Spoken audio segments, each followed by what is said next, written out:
Bé, molt bon dia i molt agraïda a Factor Humà per la invitació. Se'm sent bé? Bé, jo intentaré 30 minuts, perquè aquí l'interessant és, com es diu la jornada, diàlegs, el logos, la racionalitat a través de,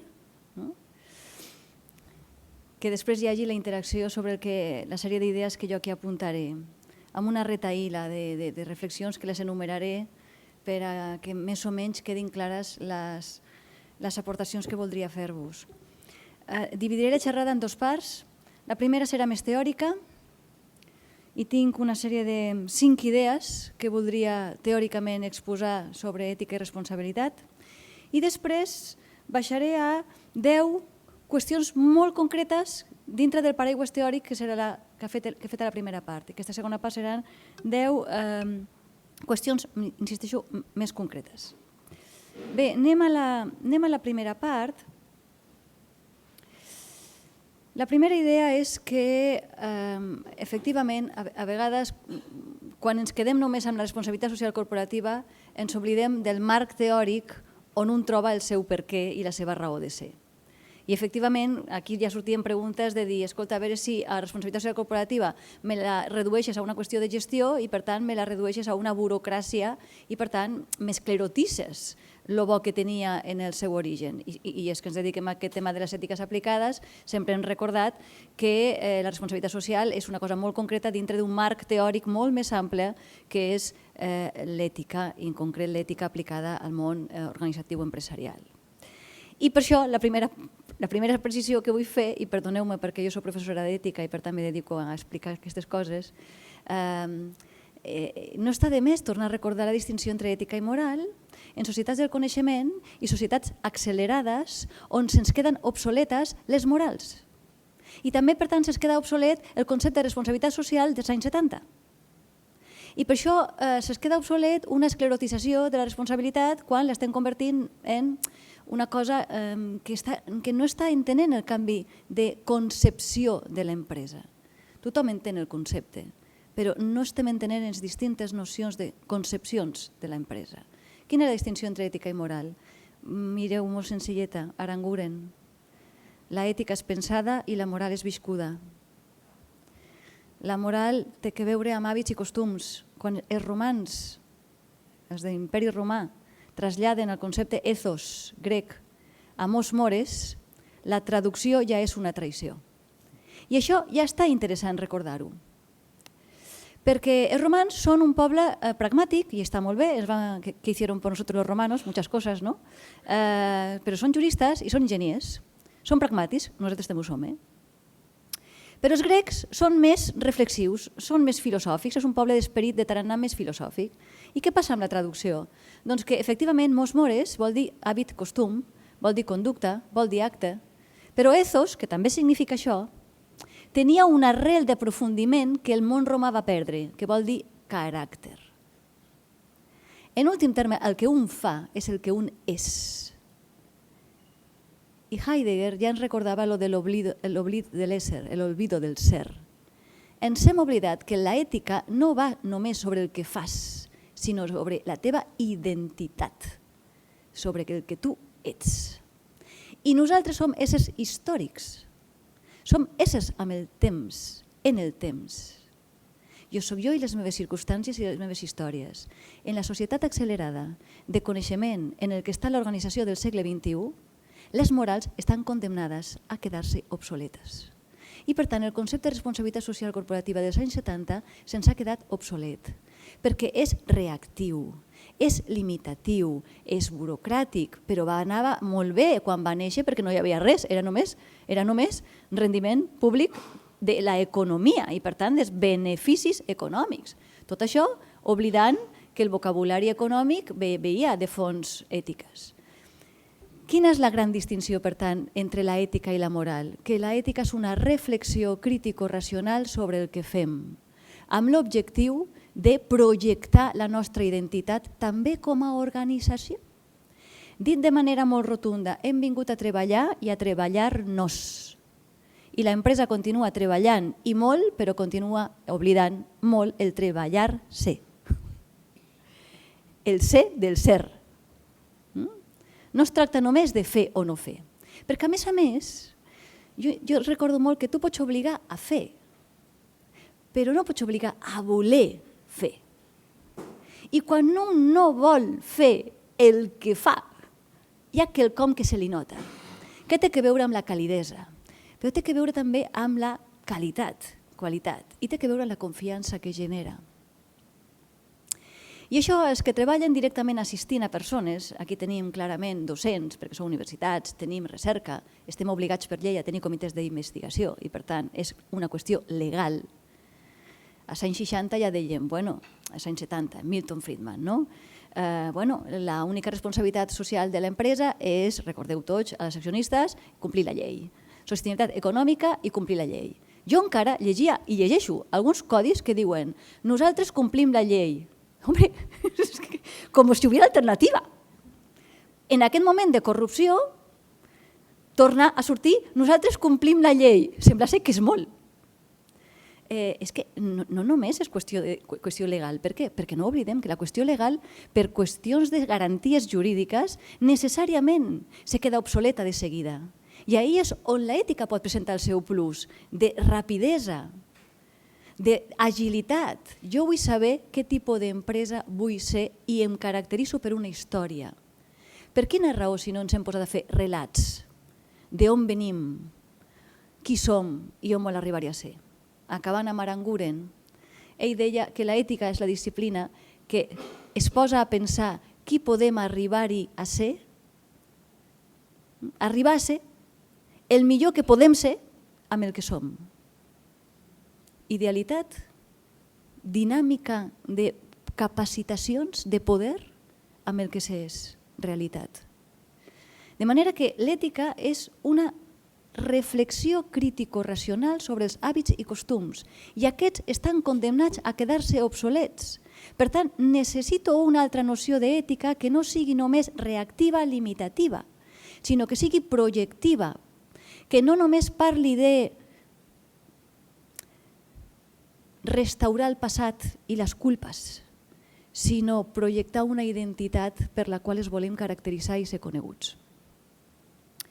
Per tant, recupera el concepte d'ethos i la reflexió sobre la identitat, molt més enllà que sobre les conductes i la repressió a les males pràctiques. La segona idea que volia dir-vos respecte a la distinció entre ètica i moral és que, acabaré també amb aquesta reflexió, els grans teòrics de l'ètica, com són, els dos grans són Aristòtil i Kant, i són del IV abans de Crist i del XVIII, i segueixen il·luminant-nos en de què va això de l'ètica. Aristòtil deia, la famosa frase d'Aristòtil és el fi és el principi de les accions. El fi és el principi de les accions. Doncs bé, la pregunta és quin és el fi? I la resposta és, evidentment, quan parlem d'una organització i d'una empresa, el mitjà i el fi per a sobreviure i per estar-hi és la sostenibilitat econòmica, evidentment. Les garanties de permís legals, evidentment. Això és evidentment. Ara, jo no busco només sobreviure. Ahí no hi ha ètica, ahí hi ha pura supervivència. Jo busco la vida bona. I aquesta és la finalitat de l'ètica. La vida bona, que té que veure amb la felicitat i amb la justícia. Amb la felicitat i la justícia. Per tant, què tipus d'empresa volem ser? Una empresa que col·labora a un món més just, a que la gent que treballa amb ella estigui tranquil·la i hi hagi una bona relació, una bona entesa, perquè se treballa bé i vull treballar-hi aquí. I això no només són temes de recursos humans, és un tema del tipus de món que creem fent un tipus d'organitzacions o unes altres. La frase de Kant, el fi és el principi de les accions, deia Aristòtil, els hippies del 68 la van reconvertir amb si no saps on vas, acabes en un altre lloc. No oblides quina és la finalitat. no tergiverses finalitats i mitjans. Això és la corrosió. Però no la corrosió, la corrupció, sinó tu qui ets, no només que tu qui fas, tu qui ets, perquè és digne d'estar-hi i de gaudir de confiança. I després tenim la frase de Kant, sapere aude. Atreveix-te a pensar per tu mateix, perquè per a ser tu mateix. L'atreveix-te a pensar per tu mateix. Una empresa és fonamentalment una entitat reflexiva sobre la seva identitat. Una última qüestió d'aquestes qüestions més de definicions, de concepte d'empresa ètica. No és una empresa que fa sempre bondat, és una empresa que s'està treballant a si mateix la seva identitat, qui vol ser i el seu relat que explica d'ella mateixa. Perquè es caracteritza, i les característiques són els valors. Aquelles característiques són els valors pels quals ens volem caracteritzar perquè constitueixen el nostre caràcter. Després hi ha una segona distinció que volia ràpidament passar, perquè això està escrit en els articles que us hem enviat. No està de més tornar a insistir en la necessitat de conciliar i alinear, no aliena, les quatre ètiques, la cívica, la organitzacional, empresarial, la professional i la personal. Jo he fet molta formació i sempre faig aquesta pregunta quan treballo amb organitzacions i empreses. Digues quina és la primera ètica quan tu vas a treballar. I està bé que te diguin que la primera ètica amb la que jo vaig a treballar fonamentalment és la professional, perquè jo vinc aquí com a advocada, com a professora, com a gerent, com a psicòloga, com a infermera. I li dic, no és aquesta la primera ètica. Perquè tu no vens aquí només per exercir la infermeria, vens aquí per atendre un pacient i el pacient no ha anat a buscar-te a casa teva com a infermera, ha anat a una organització que té un nom. I aquesta organització té no només uns permisos per obrir-se, sinó que compta una confiança de que organitzarà bé la seva gent. Per tant, primer és l'ètica cívica, que és l'ètica mínima mundial de dignitat i de justícia. És l'ètica de la ciutadania al servei de la qual estem i que ens dona la legitimitat i la raó de ser. I en el cas empresarial i organitzacional és la confiança atorgada per la feina que fem i per la identitat de com ho volem fer. En segon lloc és l'ètica de l'organització i molt lligada a això sí, l'ètica professional i l'ètica personal, i se diferencien perquè el criteri de l'ètica cívica és la dignitat i la justícia i ahir ens hem de posar d'acord necessàriament. Després tenim la qualitat total de l'organització, que és el criteri, la qualitat total del servei que tu fas. I el servei que tu fas avui en dia en la societat de coneixement és amb cervell. Cervell. La qualitat de la teva professió és un instrumentista en una orquestra sinfònica. I l'ètica personal, a mi m'és igual que tu siguis neohippie rural, budista o catòlic ortodox. Però vull que te sentis respectat en la teva ètica personal i, per tant, que no se te faci sentir malament perquè no puguis entrar amb la teva ètica personal a dintre, però és la quarta. Dos metàfores que només diré perquè no em dóna temps a entrar-hi. Orquestra sinfònica i paraigües. L'orquestra sinfònica és l'organització. Necessitem no oblidar que no toquem per a nosaltres. No toquem per a nosaltres els que estem tocant. Toquem per a un públic que ens ha atorgat la confiança i ens dona unes entrades, ens subvenciona, està disposada a renovar-los la confiança perquè continuem assajant grans obres mestres. I la moda és que hi ha èpoques que agrada molt més Mozart i hi ha èpoques que agrada molt més Beethoven. I jo he d'estar obert, amb els meus respectes a la malaltia, però no trobo una metàfora millor. Una orquestra, una bona orquestra, és aquella oberta, que està contínuament exposant-se al públic i veient si agrada o no agrada i aprèn molt d'escoltar què ha pensat el públic i què li demana i què no li demana. I s'exposa, en tots els sentits de la paraula, exposar-se.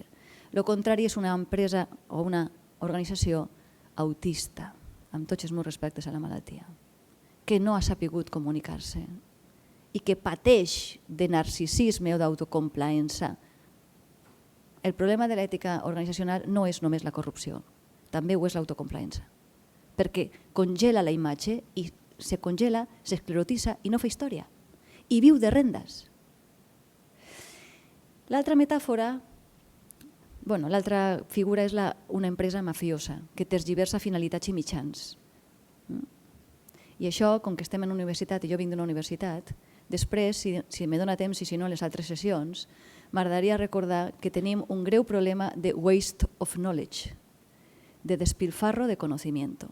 I en l'empresa tenim molt despilfarro de conocimiento.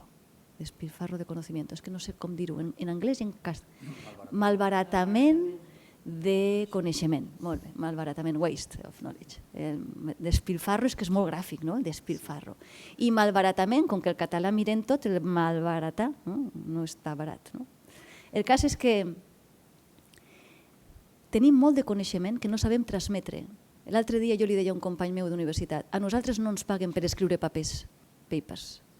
A nosaltres ens paguen per tenir un impacte en ètica aplicada. A mi no em paguen per veure... Sí que me paguen més o menys segons si tinc publicacions d'impacte, tot indicador és ideològic.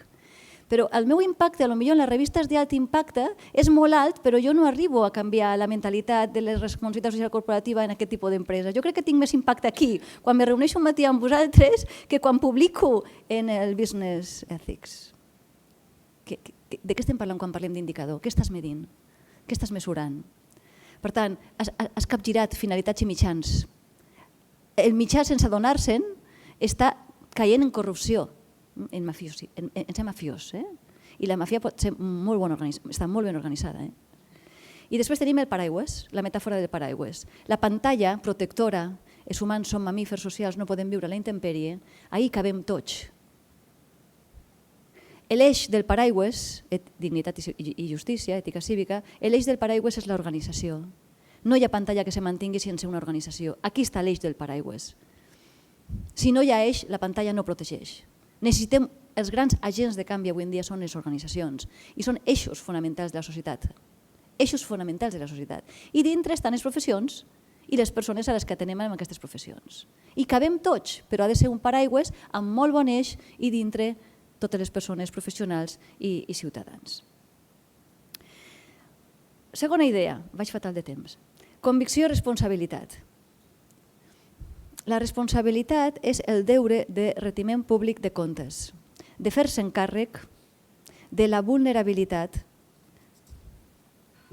del que mereix cura. La paraula responsabilitat s'ha quedat només amb retiment públic de comptes i s'ha quedat només amb retiment públic de comptes de compliment del pressupost, factura i executat del pressupost. No s'ha entès res, una altra vegada mitjans i fins. Jo no t'he donat diners per a que executes els diners, sinó que has aconseguit amb totes aquestes accions que has fet. En moltes de les memòries que fem de les organitzacions i de responsabilitat social corporativa, fem execució, saps? Aquests són els diners que he fet, aquestes són les accions que he fet. Sí, però què hem aconseguit amb això? Quin era l'impacte? I resulta que la responsabilitat és mesura del impacte, no de l'execució del pressupost. Per a què ens hem gastat aquests diners? Hem fet tot això. No me diguis només què has fet, què transformació has aconseguit. I ahir és on hem de fer un punt cap al davant. Què significa això? Doncs significa que la responsabilitat és tenir cura. A tu t'han fet un encàrrec. De què havies de tenir cura? Què havies de cuidar? Aquest és lo prioritari. Quin era l'encàrrec? Quina era la finalitat? Què era lo vulnerable? Se t'havia confiat el càrrec no només per retiment públic de comptes. Per cert, el retiment públic de comptes, les preguntes essencials són qui respon, de què, davant qui i per què. A vegades aquestes 4 preguntes s'obliden. I en la responsabilitat col·lectiva, com és la de les empreses, la societat anònima, i és una altra metàfora, no ajuda. Perquè quan tothom respon de tot, ningú respon de res. Per tant, està bé entrar-hi amb de què responem. Doncs mireu, no només del mal, no només de l'impacte negatiu, reactiu, jurídic, delicte, culpós. No és la lectura limitativa de l'ètica de cara al passat i de cara a les malifetes. Hem de ser capaços d'ampliar el concepte de responsabilitat social a l'altura de 50 anys ja parlant d'aquesta responsabilitat, que no sigui limitativa i que sigui de cara al futur. La vida és perseverar en el ser. La identitat és quin és el teu projecte de futur. Per això fem planificacions estratègiques de qui volem ser. I quan faig planificació de futur, havíem de recordar dos màximes d'òntica, de lògica dels deures, que dic si haig de, puc. Si tinc l'obligació de fer una cosa, he de trobar la manera de fer-la. Si haig de, puc. Però vaig a la segona. A vegades també cal pensar que si puc fer amb responsabilitat una cosa, la haig de fer. Doncs bé, jo crec que hi ha dues idees que podrien ajudar-nos amb responsabilitat de cara al futur, més proactiva. Què estàs deixant de fer? Perquè és ineficient. Perquè ja no té cap sentit, ja és de llei, ja ho fem bé o és ineficient. I què estàs deixant per fer i és reprotxable? Què coses són ineficients? Què coses són inessencials? I perdoneu-me, però l'acció social ja comença a pesar-nos massa. Ja fa temps que estem parlant del tema de l'acció social. Jo treballo amb moltes fundacions i soc patrona d'algunes fundacions. I nosaltres no tenim que preocupar-nos de buscar voluntariat per a empreses que van buscant voluntariat per la seva plantilla. Hem de ser capaços de ser una miqueta més imaginatius amb la responsabilitat social. I per tant, saber jerarquitzar. Per què? Perquè tenim límits. Els humans som éssers metabòlics. Què vol dir metabòlics? Que necessitem dormir, que necessitem menjar, que necessitem descansar. La gestió del temps la continuem fent fatal. Ahir no s'està fent gaire cosa en la racionalització d'horaris. Tema de dona. Tenim molts problemes amb les dones. Perdoneu-me, molts problemes en el sentit de que legalment hem fet moltes coses, però èticament és un canvi d'aquí dintre. És un canvi de mentalitat, no només en el concepte d'empresa, sinó que passa en les anorèxies de poder. Per què la dona no s'apunta a les cúpules directives? Què passa amb la racionalització dels horaris? Tercera idea. Hem d'aprendre molt de les ètiques aplicades. La ètica empresarial ens va ajudar moltíssim amb una idea fonamental, la de la responsabilitat social i la de la idea dels grups d'interès, de dels stakeholders. Va ser dos magnífiques aportacions de l'ètica empresarial. I la bioètica i l'ètica de serveis socials, que són les dos jo que més he treballat, ens van ajudar molt, la idea dels grups d'interès i la idea de la responsabilitat social corporativa.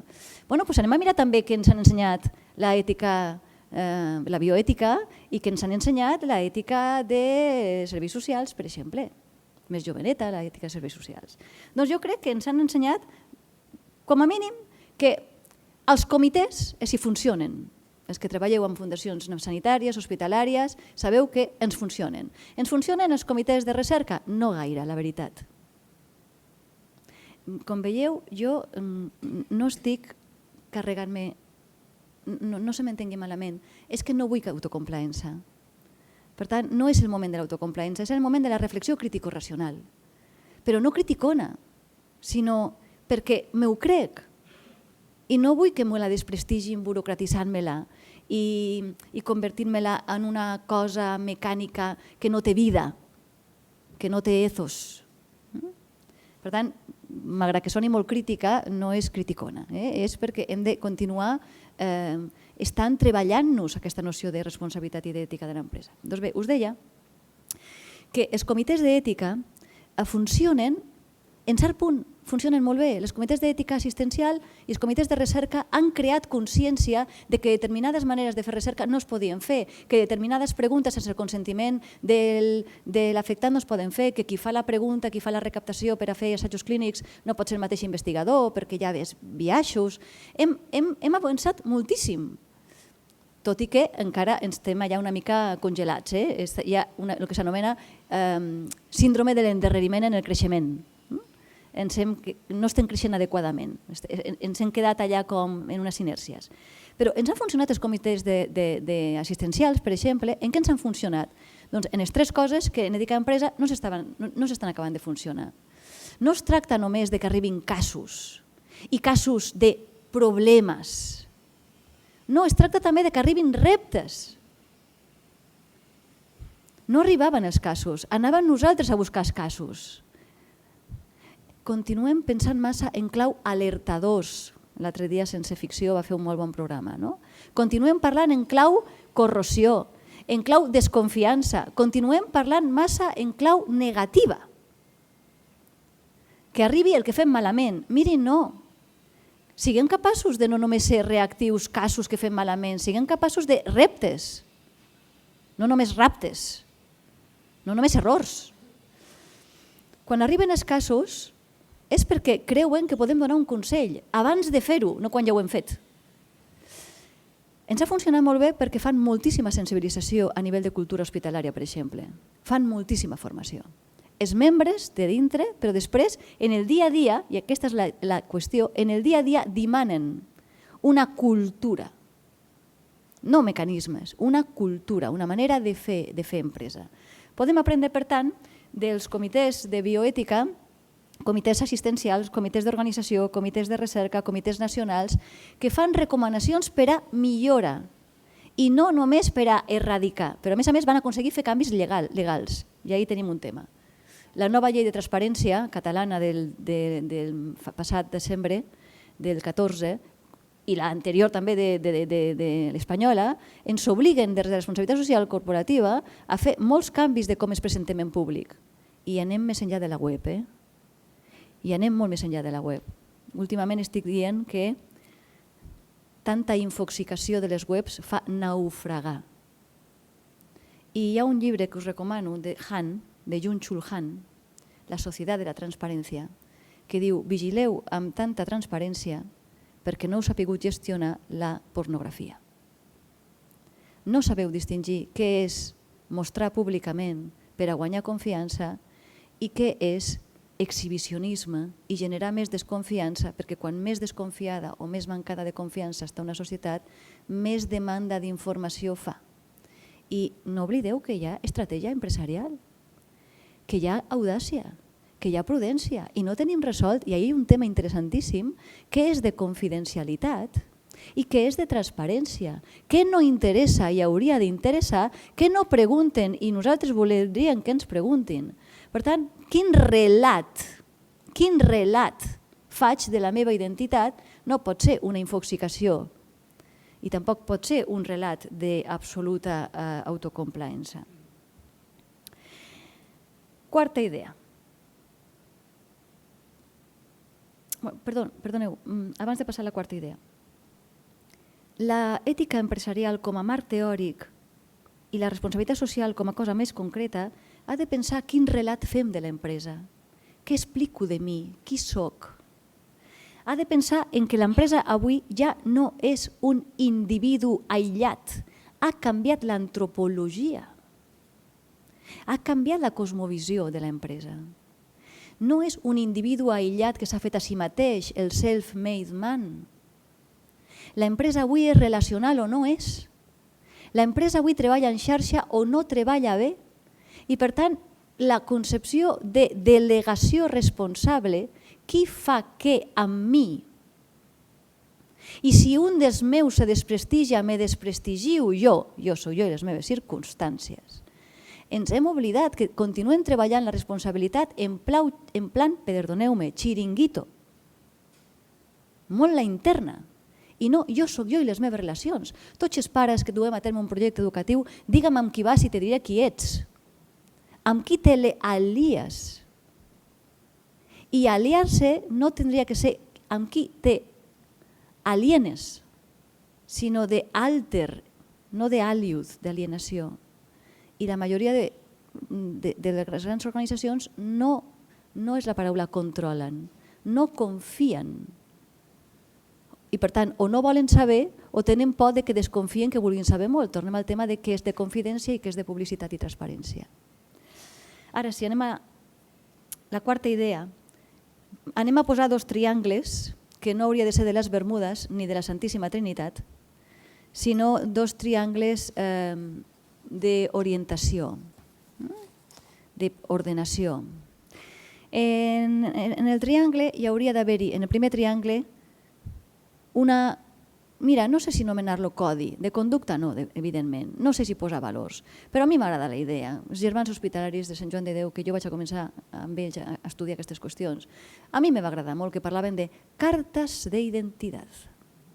En una època que no estan de moda les cartes, sinó el tuit, i la complexitat no s'explica a cop de tuit, sinó que necessita relats i grans relats, perquè la qüestió de la complexitat no s'explica en sí, no.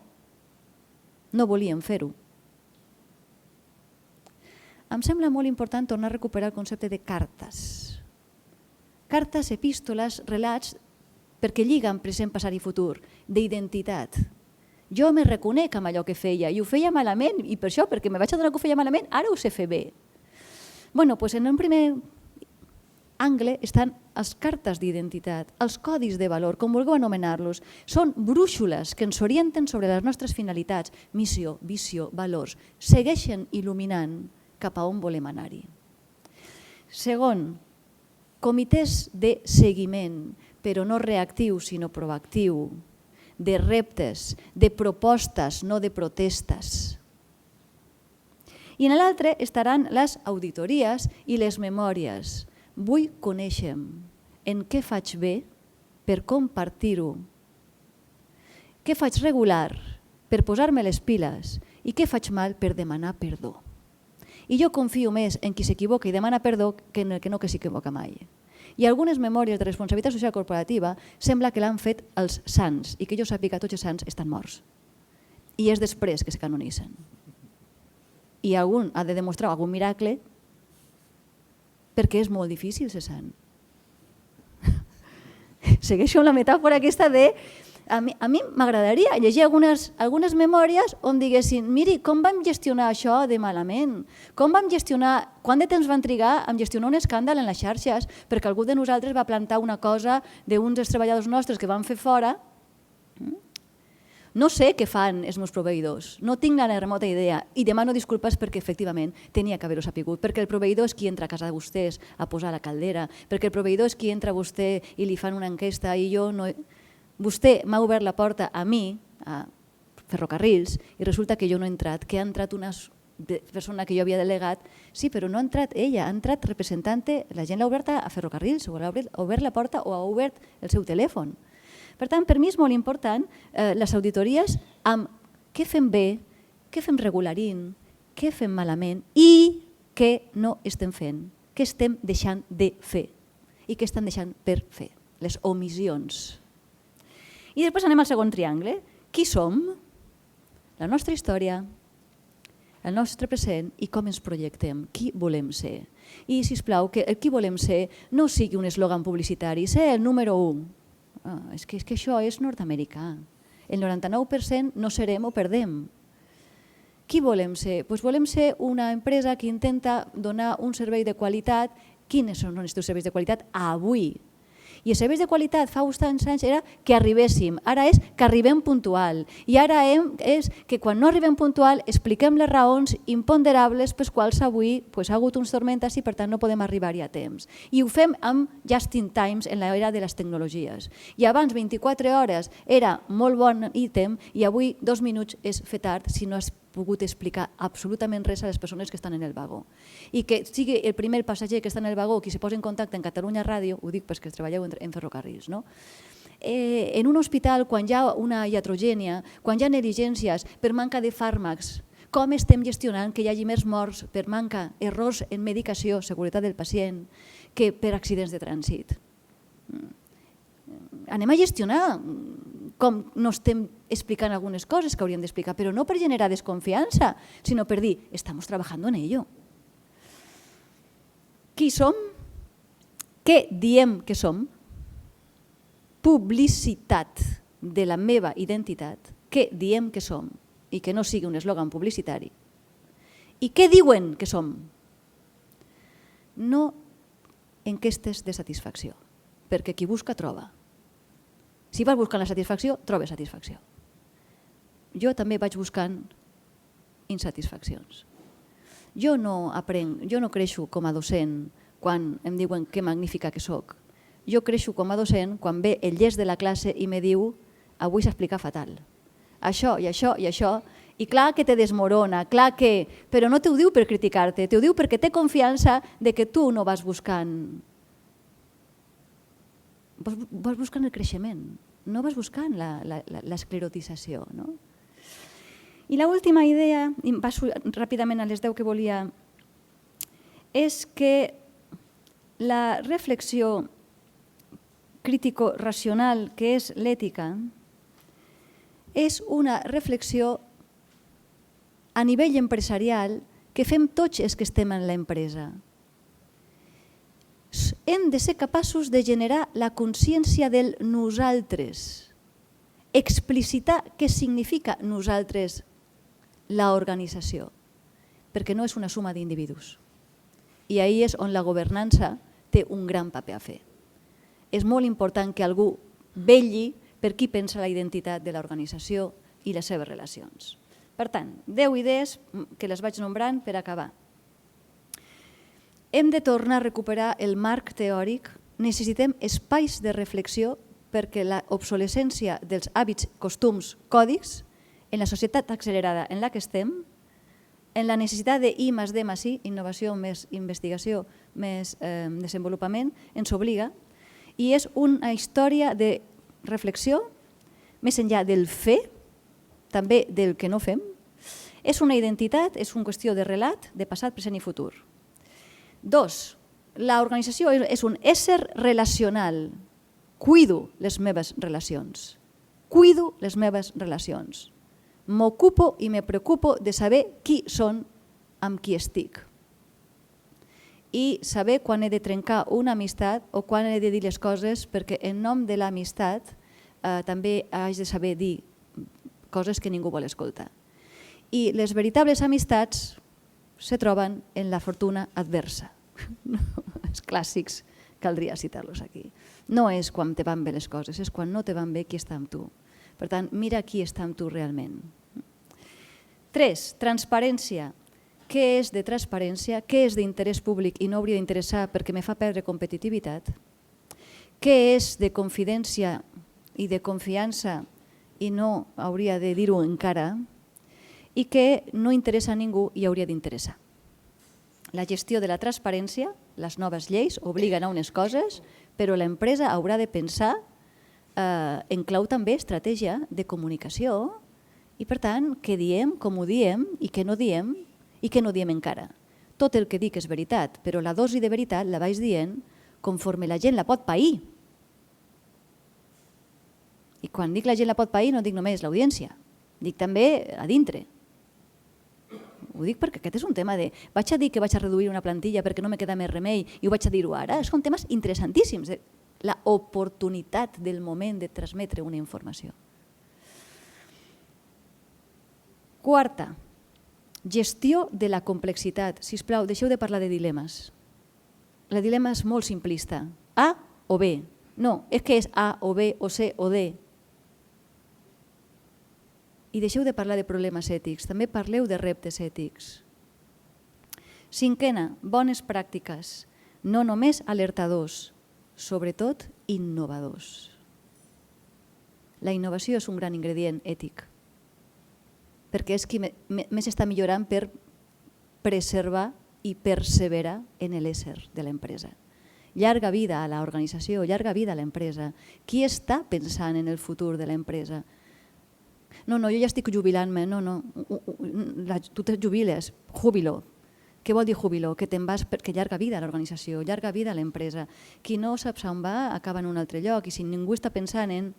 Ahir la governança és essencial que no només posem alertadors, que no només posem sospita, sinó que també proposem transmissió de coneixement. Transmissió de coneixement. Hi ha gent que se'n va o perquè canvia d'empresa i perdem tot el coneixement, experiència que se'n va amb ella. Com gestionem el coneixement, que és el gran plus de les empreses. 6. Com gestionem els lobbies amb les nostres relacions, amb els nostres proveïdors i com gestionem a qui donem audiència. Això a nivell de governança. Ho dic perquè no oblideu el tema que som limitats i hem de prioritzar, no ho podem fer tot. Per tant, quan tu prioritzes què fem, què deixem de fer, a qui donem audiència, si hi ha llacunes que criden l'atenció. És a dir, hi ha una sèrie de proveïdors que estan molt escoltats, molt representats i hi ha absències que criden, clamen al cel. I a vegades és interessant veure com determinades proveïdors no estan ben representats o determinats col·lectius dels nostres grups d'interessos, com que ells no reclamen, acabem funcionant com el capitalisme. Si demanen, necessiten, atenem. Si no demanen, no necessitem i no atenem. Una empresa que és tan curta de mires pot perdre molts reptes. 7. Mesurar l'impacte. A veure, Albert Einstein. No tot el que compta es pot comptar. I no tot el que es pot comptar, compta. I tot indicador és ideològic. Explicita els valors pel qual això és per tu important de mesurar-ho. Per què és important mesurar determinades coses? Per què això per tu és important?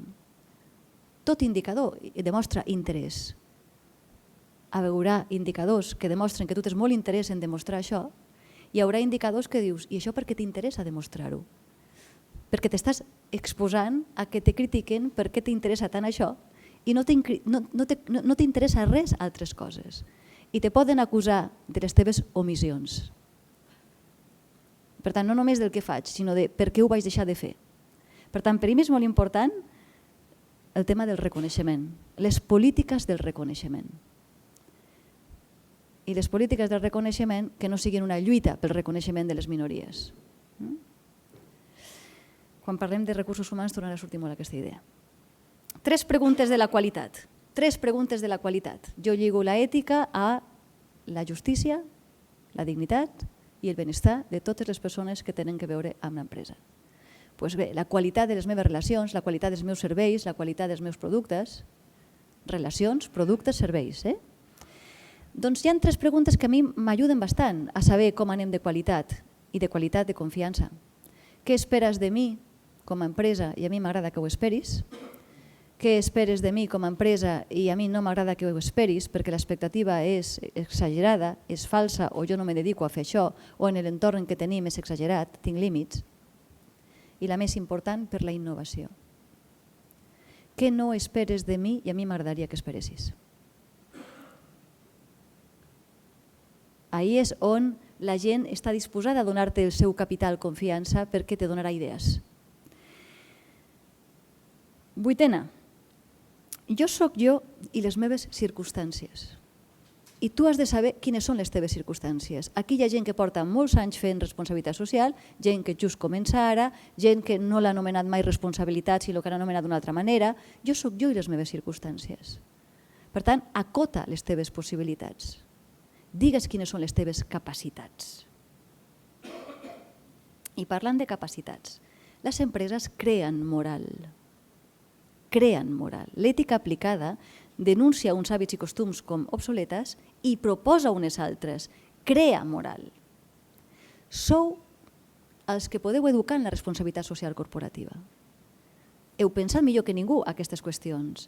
Per tant, hauríem de garantir, quan fem responsabilitat social corporativa, que garantim sostenibilitat i legalitat, evidentment, econòmica, empresarial i legal. Forma part de la responsabilitat crear capacitats. Per això m'ha agradat quan tu des de la Pompeu deia estem pensant en un concepte que se diga competència i vaig dir m'agrada molt la idea. Es tracta de fer competent a la gent, saber fer i ser. No només crear burocràcia, efectivament. I per últim, essencial, crear vincles. I els vincles són patològics. Quan no creen estabilitat ni creen capacitats. Vull vincles que generin, que me realimentin l'estabilitat i les capacitats. I la desena, que ningú no s'oblidi, que les empreses són persones, que treballem per a satisfer necessitats i interessos de persones i que l'ètica se dedica a pensar la justícia, la felicitat, tota la vida, la responsabilitat i la sostenibilitat. No es tracta només de dir que bons productes hem fet, sinó quin impacte en la dignitat, la justícia i la qualitat de vida de les persones, hem sabut fer. I quan una empresa no genera confiança, sinó que genera suspicàcia, no només és una qüestió de reputació, és una qüestió de molt macro de que en aquest moment els grans agents de canvi no són ni ciutadans de peu ni els estats, són les organitzacions. I ens juguem la nostra credibilitat en com som capaços d'aprendre d'errors, d'encerts i de la transmissió de les bones pràctiques. Per això va ser hora, i acabo, va ser hora de començar a deixar de fer determinades coses que han fet molt de mal a la responsabilitat social corporativa i prioritzar què estan deixant per fer en un moment en què la manca de credibilitat en la responsabilitat social corporativa és especialment dolent. Per aquí ho deixo ja.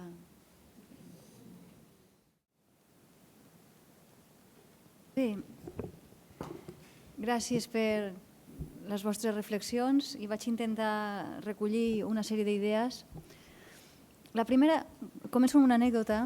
Fa molts anys, quan jo feia la meva tesi doctoral en aquestes qüestions d'imperatius categòrics kantians, recordo que jo, abans d'anar a la universitat, estava fent algunes classes a un institut de secundària, un col·legi de secundària concertat, i el director era un home molt creient i en la seva religió i la seva vocació professional i ètica de l'organització i del col·legi, i em va parlar que volia dur a terme un projecte dels valors del centre i vam muntar tota una claustre de professors que no fos estrictament acadèmic, sinó que tingués en compte l'ideari del centre, els valors del centre i com els professors l'incorporaven en el seu dia a dia.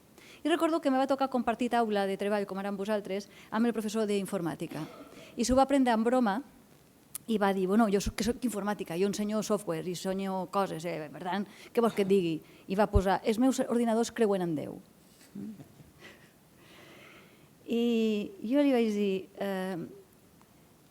no has entès res, com tu expliques, com se navega, com tu fas prevenció de què tipus d'ús faig de l'ordinador, no només prevenció de les ludopaties o accessos a pàgines, sinó ensenyar a què tipus d'informació rebràs, no sé quantos. Vaig estar una mica fent-li veure que una cosa tan asèptica com és la informàtica implica una manera d'ensenyar-ho. I ahir estava ell fent una classe d'una manera o d'una altra.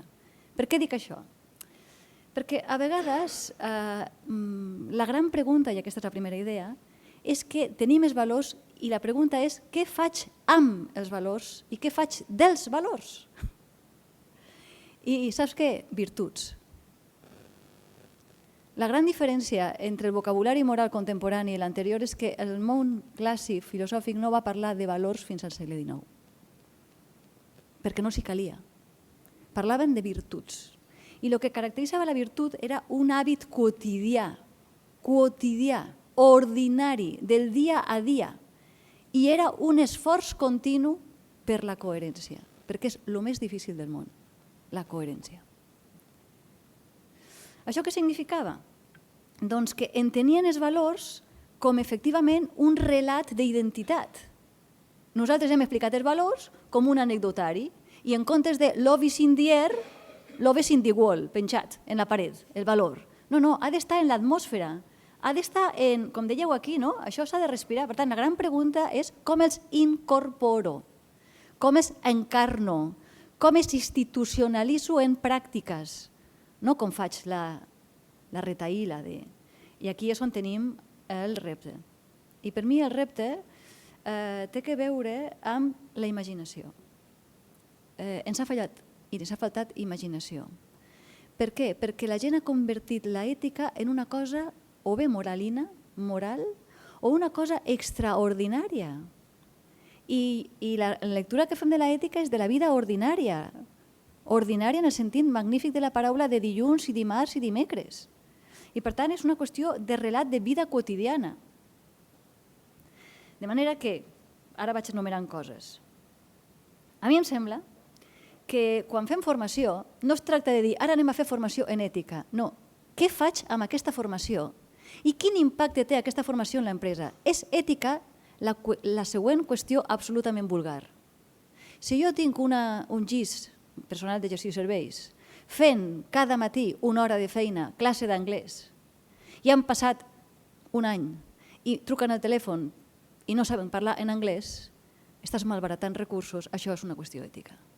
L'impacte de la formació en el que se suposa que les persones han desenvolupat en competència no es tracta d'assignar Jo faig molta formació en ètica a l'Institut Català de la Salut, estic farta de fer formació en ètica. I la meva pregunta és sempre, contínuament, com noteu que jo he fet aquí durant 20 anys formació en ètica a l'ICS?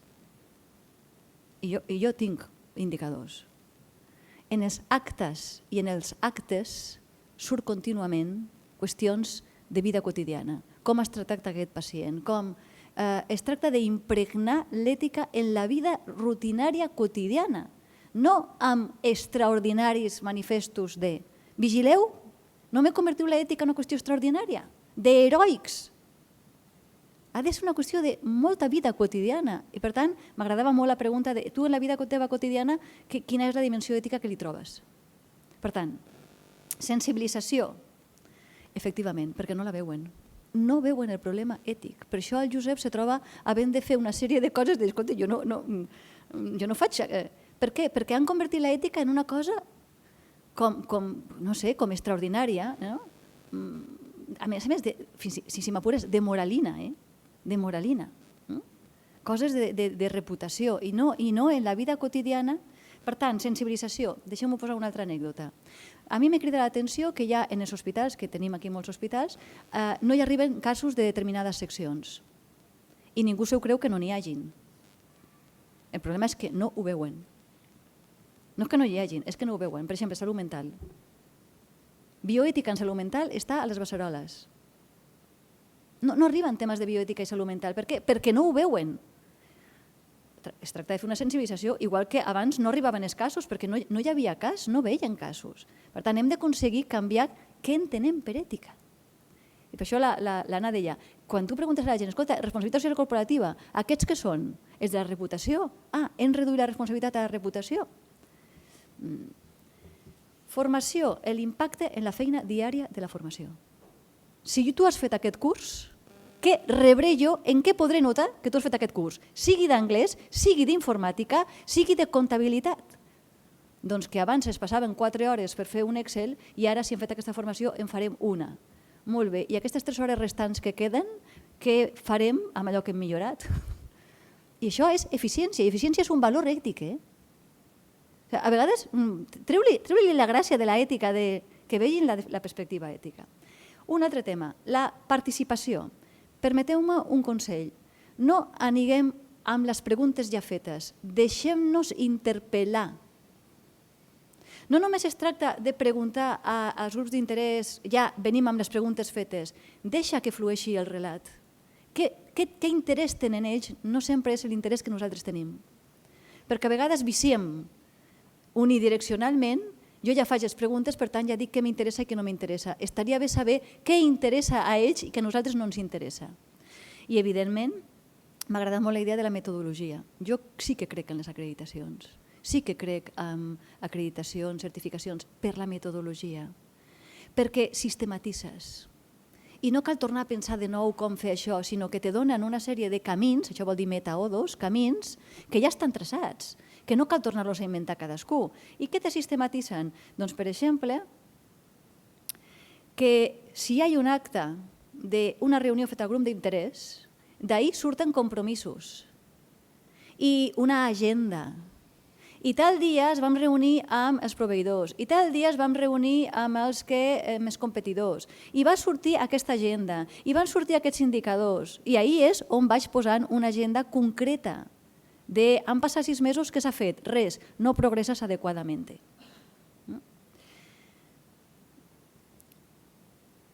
Què millorem de qui i com? Concreta. Què millorem de qui i com? No què ha fet malament i com s'ha corregit.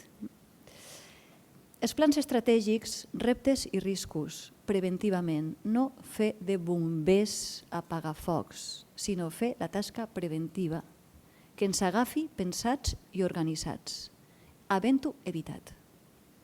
Per tant, pensa plans estratègics, quins són els reptes que no vols quedar-te endarrere i quins són riscos, probabilitat de perills, posa mesures preventives.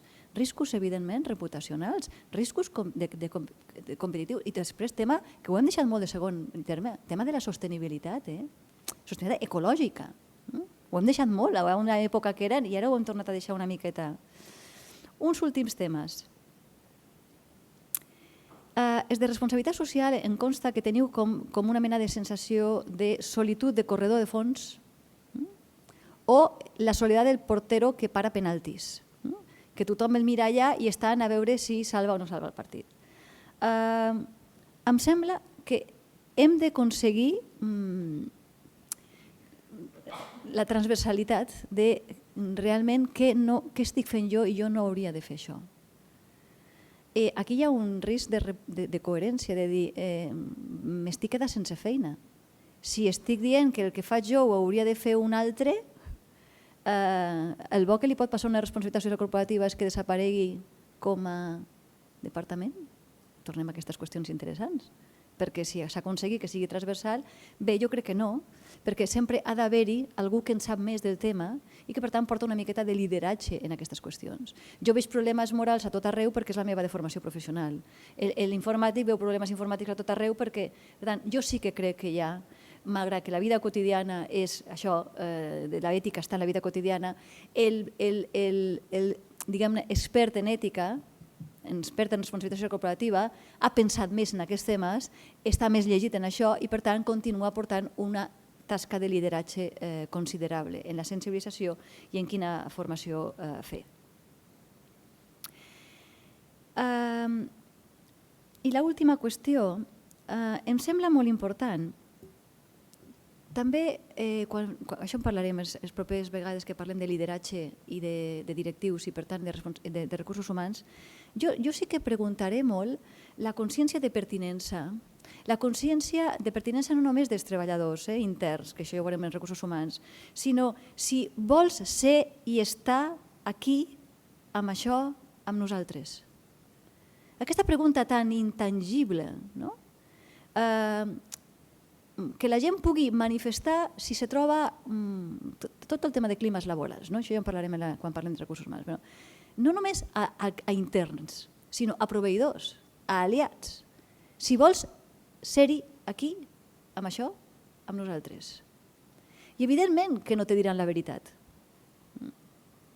Mira a veure com detectes si se n'anirien, quanta rotació tens, quanta gent se'n va en un context en què la gent va fidelitzant lo bo i lo dolent, perquè més val lo malo conocido que lo bueno por conocer.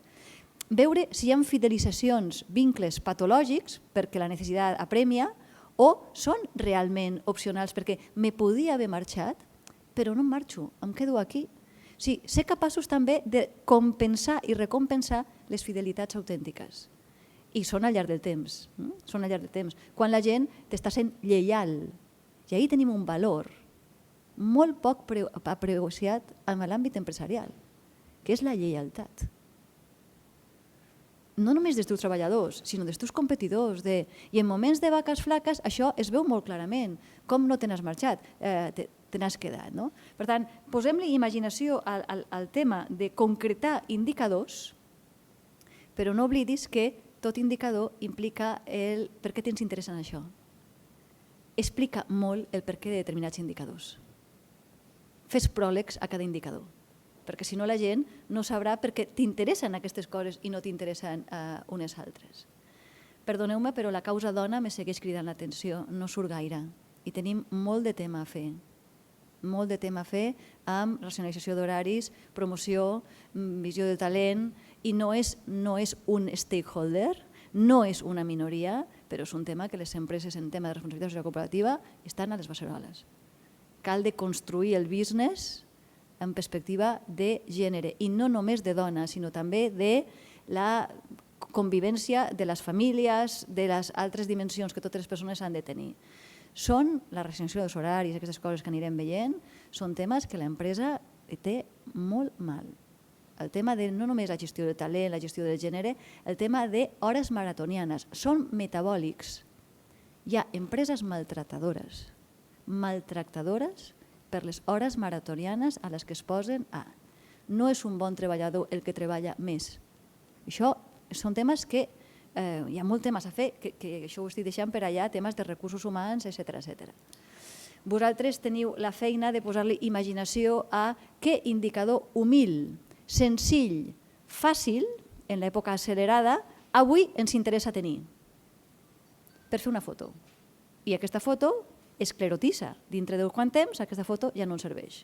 Per tant, cada cert temps, una altra vegada, haurem de començar a reconsiderar els nostres valors, les paraules que fèiem servir. Avui en dia a ningú se li acudirà posar el valor austeritat després de la Merkel. Pues hi ha molts valors que eren austeritat. L'altre dia vaig estar en un hospital, en un consorci, que dèiem som un hospital educat. I dic, ostres, com està el tema per haver de dir que som un hospital educat? I com està el tema quan hem posat dir model centrat en la persona? Està molt mal la cosa, Quan fundacions assistencials han de reivindicar com a l'última moda el model centrat en la persona. Doncs a vegades se'ns va oblidar l'essencial. Per tant, fer un indicador de què són els essencials prioritaris en l'agenda, què és l'essencial i què són coses anecdòtiques que ens hem dedicat a fer i que no és essencial, també són coses importants. Fer els teus essencials, sine qua non. Si això no ho fem, no estem en el camí correcte. I si això no ho deixem de fer, no estem actualitzant-nos. I què prioritat hem posat en l'agenda d'això ho haurem de fer perquè ho podem fer abans? També són temes d'agenda. I qui no té una agenda no té una agència. I qui no té una agència no té competència. I aquí ho deixaré.